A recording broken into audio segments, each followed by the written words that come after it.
السلام علیکم ورحمۃ اللہ وبرکاتہ۔ پیارے پیارے ہنستے مسکراتے اچھلتے کودتے خوش خوش رہنے والے ساتھیوں، آج جو ہم آپ کے لیے کہانی لائے ہیں وہ ہے جنگل سے ایک بڑی ہی مزیدار کہانی۔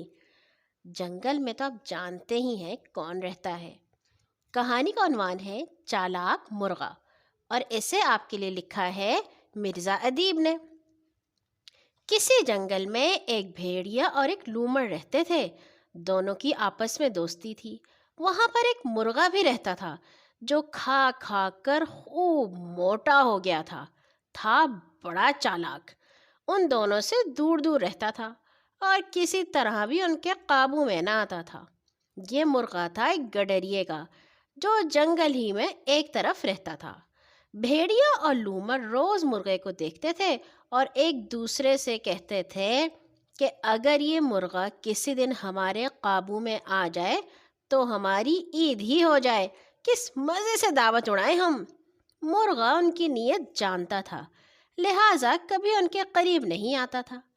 ایک دن دونوں دوست ملے تو بھیڑیا بولا،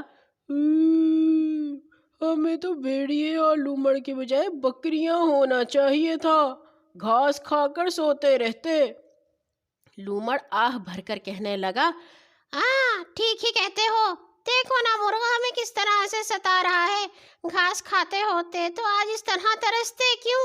یہاں گھاس کی کوئی کمی نہیں ہے، مگر یہ مرغا ہے یہ کب ہمارے قابو میں آئے گا؟ بھیڑیے نے کہا، ہم تو نیرے بدھو ہیں بدھو۔ لومڑ بولا، ہاں بدھو بھی کیا، گدھے ہیں گدھے، مگر نا امید کیوں ہوتے ہو بھائی؟ میں نے ایک بات سوچی ہے، یہ مرغا بڑا پیٹو ہے، ہر وقت کھاتا رہتا ہے۔ میں اس کی دعوت کرتا ہوں، مزیدار چیزیں جمع کرتا ہوں اور بلاتا ہوں اسے کھانے پر، بالکل انکار نہیں کرے گا، آئے گا تو دونوں کی عید ہو جائے گی۔ کیوں مانتے ہو نا استاد؟ بھیڑیا ہنس کر بولا، نرے الو ہو، وہ تمہاری دعوت پر آئے گا کیوں؟ جانتا نہیں ہماری نیت خراب ہے۔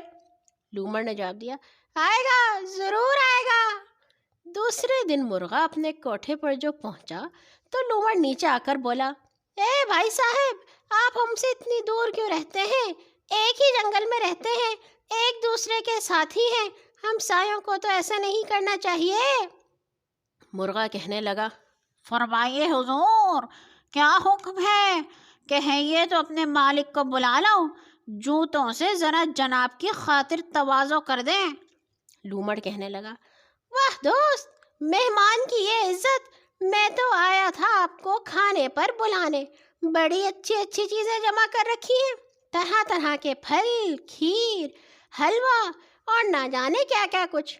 آ کر ایک بار دیکھیے تو آپ کے دل میں کوئی بات ہو تو بتا دیجئے، میں دعوت کے روز گھر میں رہوں گا ہی نہیں، غریب کھانے کا دروازہ کھلا رہے گا، ضرور آئیے، کہیں سب کچھ ضائع نہ ہو جائے۔ یہ کہہ کر لومڑ چلا گیا۔ مرغا سوچنے لگا، یہ لومڑ کا بچہ مجھے ضرور دھوکہ دینا چاہتا ہے، مگر یہ کھیر اور حلوہ۔ اس کے منہ میں پانی بھر آیا، دیر تک سوچتا رہا اور پھر کہنے لگا، میں ضرور جاؤں گا دعوت پر۔ اس نے کہا، جو ہے میں گھر پر نہیں رہوں گا، پھر کیا خطرہ ہوگا مجھے؟ گھر پر وہ ہوگا نہیں، میں کھا پی کر آ جاؤں گا۔ دوسرے دن وہ پہنچ گیا لومڑ کے گھر۔ طرح طرح کے کھانے رکھے تھے، وہاں نہ تو بھیڑیا تھا اور نہ لومڑ۔ مرغا اندر چلا گیا۔ جیسے ہی وہ اندر آیا تو لومڑ کے گھر کا دروازہ فوراً بند ہو گیا۔ اب مرغے کو معلوم ہوا کہ وہ بہت بڑے خطرے میں پھنس گیا ہے۔ دونوں اندر چھپے بیٹھے ہیں اور ابھی مجھے پکڑ لیں گے۔ وہاں سے نکلنے کا کوئی راستہ تھا ہی نہیں۔ جھٹ ایک بات اس کے دل میں آ گئی، بولا، ہائے بدقسمتی، آج ہی میرا بڑا بھائی شہر سے آ رہا ہے، جی چاہتا ہے اسے بھی لے آؤں، یہ چیزیں تو اس نے کبھی خواب میں بھی نہ دیکھے ہوں گے۔ بھیڑیا اور لومڑ دونوں اندر چھپ کر بیٹھے تھے۔ انہوں نے جو یہ بات سنی تو آپس میں مشورہ کرنے لگے۔ بھیڑیا بولا، ایسا موقع پھر کب ہاتھ آئے گا، آنے دو، اس کے بھائی کو بھی ہمارے مزے آ جائیں گے۔ لومڑ بھی لالچ میں آ گیا، اس لیے دروازہ کھول دیا۔ مرغا دروازے کے باہر جا کر بولا، جناب یہ دھوکہ کسی اور کو دیجیے گا، میں نہیں آتا اس دھوکے میں۔ اور وہ بھاگ کر اپنے کوٹھے پر جا چڑھا۔ دونوں کو اپنے اوپر بڑا غصہ آیا، مگر اب کیا ہو سکتا تھا؟ شکار تو ہاتھ سے نکل چکا تھا۔ بھیڑیا کہنے لگا، خیر کوئی بات نہیں، اب دیکھوں گا کس طرح بچ کر جاتا ہے۔ تم کل اسے بتانا کہ بھیڑیا مر گیا ہے۔ مرنے سے پہلے اس نے کہا تھا، میرا سارا سامان میرے عزیز بھائی مرغے کو دے دینا، اور میں تمہیں اطلاع دینے آیا ہوں۔ اس کے گھر پہنچ جاؤ، آخری بار اپنے بھائی کو دیکھ بھی لو اور سامان بھی لے لو۔ لومڑ کو یہ تجویز بہت پسند آئی۔ ٹھیک ہے، تم مردہ بن کر لیٹ جانا۔ اور لومڑ اگلے روز گڈریے کی چھت کے نیچے جا کر رونے لگا۔ مرغا چھت پر سے بولا، کیا ہوا لومڑ میاں؟ لومڑ رو رو کر بتانے لگا کہ اس کا بھائی بھیڑیا مر گیا ہے اور اپنا سب کچھ اس کے حوالے کر گیا ہے۔ مرغا دل میں ہنسا، مجھے پکڑنے کی ایک اور تجویز سوچی جا رہی ہے، مگر مجھے دھوکہ دینا کوئی آسان کام نہیں۔ وہ بولا، ہائے بھائی لومڑ، کتنی بری خبر سنائی ہے تم نے، میرا تو دل غم سے پھٹا جا رہا ہے۔ اچھا اللہ کی مرضی، میں ابھی حاضر ہوتا ہوں، آخری بار اپنے پیارے بھائی کو دیکھتا ہوں۔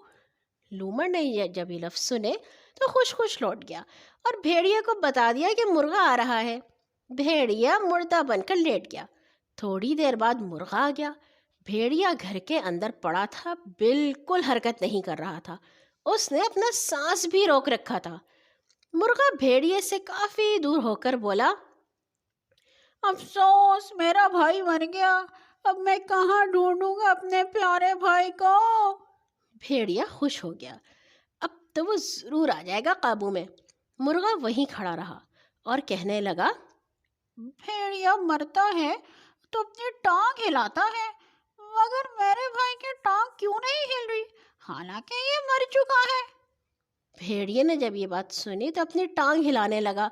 مرغا ہنس کر بولا، ہاں ککڑوں کا حضور سلام عرض کرتا ہوں، کبھی مردے بھی ٹانگ ہلاتے ہیں، میں آپ کے دھوکے میں نہیں آ سکتا۔ اور یہ کہہ کر وہ ہنستا ہوا اپنے گھر چلا گیا۔ لومڑ اور بھیڑیا اسے دیکھتے رہ گئے۔ اور یہاں ہوئی ہماری کہانی ختم۔ کل آئیں گے ایک اور نئی کہانی کے ساتھ۔ اللہ حافظ۔